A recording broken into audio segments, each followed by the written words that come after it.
Right then, Forest faithful. Buckle up, because what I'm about to tell you will have you questioning everything you thought you knew about this transfer window. Something massive is brewing at the City ground, and I'm not talking about the usual rumor mill nonsense. We're talking about proper drama, real money being thrown about, and decisions that could define our entire season and beyond. Picture this.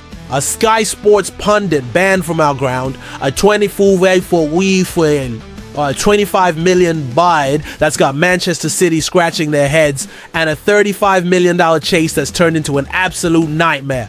But that's just the beginning, mate. There's a midfielder we've been chasing who's now slipping through our fingers, and a winger who desperately wants to join us, but his club are playing hardball like you wouldn't believe. We're talking about deals that could transform how we play, where we finish, and whether Nuno's master plan actually comes together. Here's what's got me proper wound up though. Are we showing the ambition Marinakis promised, or are we about to bottle it when it matters most? Because every single one of these stories tells us something different about where this club is heading. I've got the inside track on exactly what's happening with each of these transfers, the real reasons deals are stalling, and the one decision that could change everything. But here's the thing, one of these stories involves a player who's already made his choice, and it's not what you'd expect. Think you know what's going on? Think again. The truth is far more complicated, far more dramatic, and far more concerning than anything you've read in the papers. Before we dive into the chaos, smash that like button and drop a comment telling me, which position do you think we need to strengthen most urgently right now? Because trust me, by the end of this video, your answer might completely change. Right then, let's start with the story that's got the entire football world talking about us for all the wrong reasons. The first revelation is going to show you just how deep this rabbit hole goes. He's the man who once captained England, a pundit who's supposed to know the game inside out. But what happened at the City ground has created a rift that's far bigger than anyone's admitting. I'm talking about Gary Neville, and the nuclear fallout from his comments about our owner is still causing shockwaves months later. Here's what actually went down, and why it matters more than you think. Remember that Leicester match back in the spring? The one where we drew 2-2 and everyone was talking about Marinakis having words with Nuno on the pitch?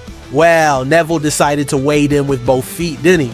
He posted on social media calling it scandalous and suggesting Nuno should negotiate his exit that very night.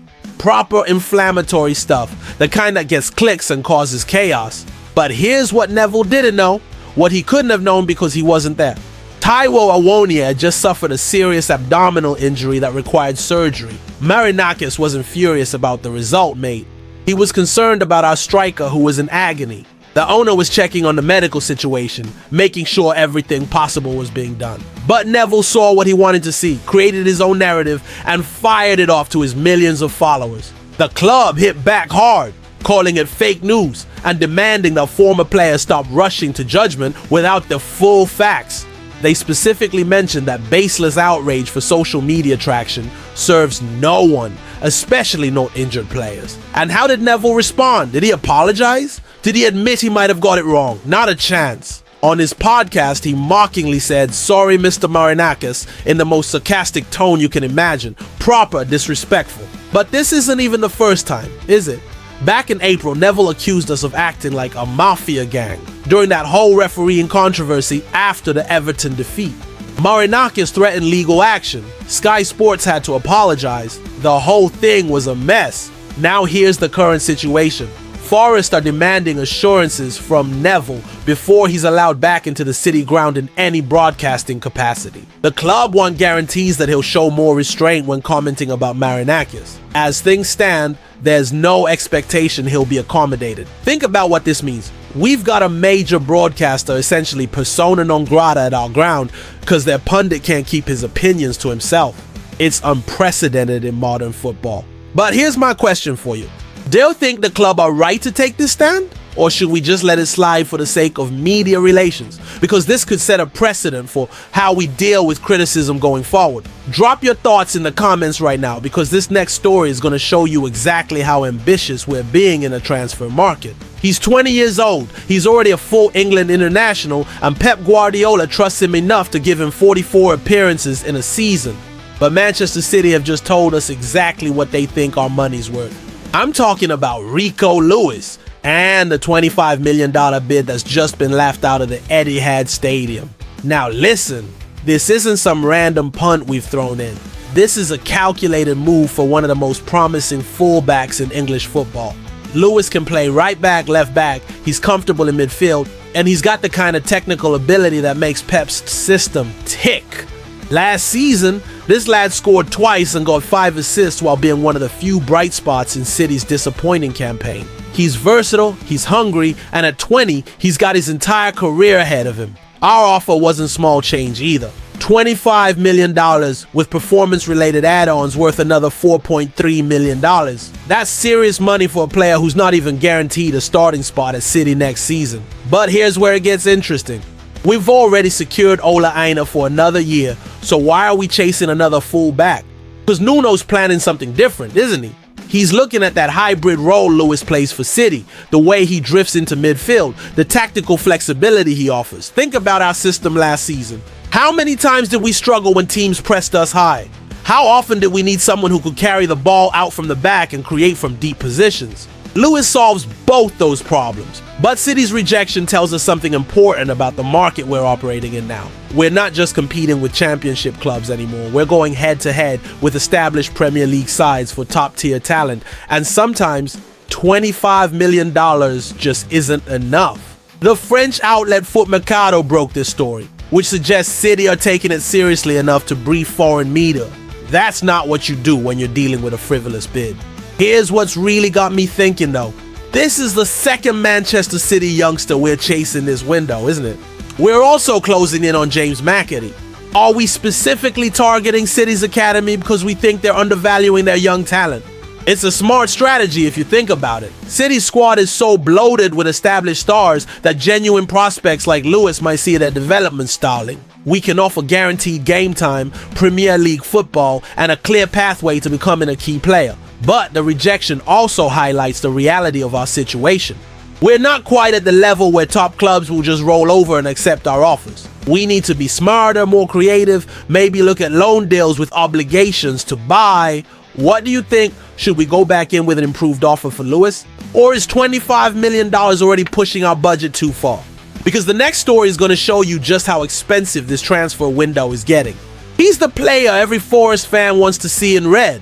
The winger who could transform our attack, but Ipswich Town have just delivered a reality check that's left us scrambling for Plan B. I'm talking about Omari Hutchinson and the $35 million rejection that's exposed exactly where we stand in football's pecking order. Right, let's break this down properly. Hutchinson isn't just any winger, is he? This is the lad who fired Ipswich to promotion, who won the European Championship with England under-21s this summer, scoring in the final against Germany. He's got pace, he's got end product, and at 21 he's entering his prime years. Our $35 million bid wasn't some lowball offer either. That money matched his relegation release clause, the same figure Brentford put on the table. We're talking about serious investment in a player who could be the missing piece in Nuno's tactical puzzle. But here's where it gets complicated. That release clause has now expired, hasn't it? Ipswich survived relegation, which means they're back in control of the situation, and they've made it crystal clear they value Hutchinson at $40 million minimum. The payment structure is crucial here. Both are bid on Brentford's spread the money over time, which gave Ipswich the right to reject it, even though it matched the clause. They want more up front, they want guarantees, and they're in no rush to sell their star man. Sky Sports are reporting that Hutchinson himself wants to return to the Premier League. He knows he's outgrown the championship, he wants to test himself against the best, and Forest represents that opportunity. But wanting a move and getting a move are two very different things. Here's what's really eating at me though. We've already lost Anthony Elanga to Newcastle this summer. We've signed Dan Ndoye from Bologna as a replacement, but one winger out, one winger in doesn't strengthen the squad, does it? It just maintains the status quo. Hutchinson would give us something different. He's more direct than Elanga, better in one-on-one situations, and his delivery from wide areas is exceptional. But at $40 million, are we talking about a luxury signing or a necessity? The bigger picture is concerning me here. Ipswich, a newly promoted championship side, are now in a position to dictate terms to an established Premier League club. That says everything about how competitive this market has become. Remember when $35 million was considered big money? Now it's not even enough to secure a player from the second tier. The financial landscape has shifted so dramatically that clubs like Ipswich can afford to turn down Premier League suitors. But there's another angle to this. Kieran McKenna's side desperately need Hutchinson if they're going to survive their first season back in the top flight. They know losing him would be devastating for their chances, which explains why they're digging their heels in. So where does this leave us? Do we meet their $40 million valuation and risk overpaying for potential, or do we walk away and focus on more realistic targets? Here's my question for you. Is Hutchinson worth $40 million based on what we've seen, or should we be looking elsewhere? Comment below, because this next story shows why our transfer strategy might need a complete rethink. He was supposed to be the midfield maestro who'd unlock our potential, the American international who brings something completely different to our engine room. But what started as our most promising deal has turned into our biggest disappointment. I'm talking about Yunus Musa, and the transfer collapse that's revealed some uncomfortable truths about our negotiating position. Listen, this one hurts because it felt so close, didn't it? Personal terms agreed with the player, AC Milan openly admitting they wanted to sell, and us reportedly leading the race ahead of Crystal Palace, Wolves, and West Ham. Everything was falling into place. Musa isn't just any midfielder. This is a player who's been capped 38 times by the United States, who's played at the highest level with Valencia and Milan, who brings that box-to-box energy Nuno's system desperately needs. At 22, he's got experience beyond his years and the physical attributes to dominate Premier League midfield battles. Milan's new sporting director, Iglitare, basically told us they were open to business. He said publicly that while Musa is an excellent player, he doesn't fit their tactical profile. They're looking for deeper midfielders in a three-man system, and Musa's characteristics don't match their project. That should have been music to our ears, shouldn't it? A top European club actively looking to move on a player we desperately wanted. The pathway seemed clear. Our offer was substantial too. $30 million, around $26 million for a player of proven quality. Not pocket change by any stretch, but apparently not enough to get Milan's attention either. Here's where it gets painful. Milan want $35 million, including bonuses, roughly $30 million. We're talking about a $4 million gap that's killed what should have been a straightforward deal. £4 million between success and failure, but this isn't just about the money, is it? It's about the pattern emerging this summer. Rico Lewis rejected, Hutchinson priced out, and now Musa slipping away because we can't bridge relatively small gaps in valuation. Sports Witness are reporting the deal is at a standstill, which in transfer speak usually means it's dead in the water. Milan have made their position clear. We've apparently made our final offer, and neither side is budging. The comparison with Napoli's collapsed deal earlier this summer is telling. They got close to signing Musa, but disagreement over bonuses saw everything fall apart. Sound familiar? It suggests Milan are playing hardball with everyone, not just us. But here's what's really concerning me. Evangelos Marinakis is reportedly planning to focus on other targets rather than meet Milan's demands. That's sensible business practice, but it also means we're walking away from deals when we can't get exactly what we want. The question is whether that's shrewd negotiating or a lack of ambition. Are we right to have firm financial limits, or should we be stretching that extra few million to secure our primary targets? Musa would have been perfect for our system. He can drive forward with the ball, he's comfortable in possession under pressure, and he's got the engine to cover every blade of grass. Replacing that profile won't be easy. Here's the brutal reality. We're operating in a market where our financial limitations are becoming increasingly apparent. We can compete with most Premier League clubs, but when push comes to shove, we're not quite at the level where we can always get our man. What do you think? Should we have just paid Milan's asking price, or are we right to walk away when the numbers don't add up? Let me know in the comments, because this final story is going to leave you questioning everything about our transfer strategy. So there we have it. Forest faithful, 5 stories that paint a picture of exactly where we stand in modern football's brutal marketplace. But what does it all mean for the season ahead? And more importantly, what does it tell us about who we really are as a football club? Let's be brutally honest about what we've learned here. We're a club caught between ambitions and reality, between what we want to achieve and what we can actually afford. The Gary Neville situation shows we're not afraid to take a stand when disrespected, but the transfer rejections reveal we're still fighting for every inch of credibility in the market.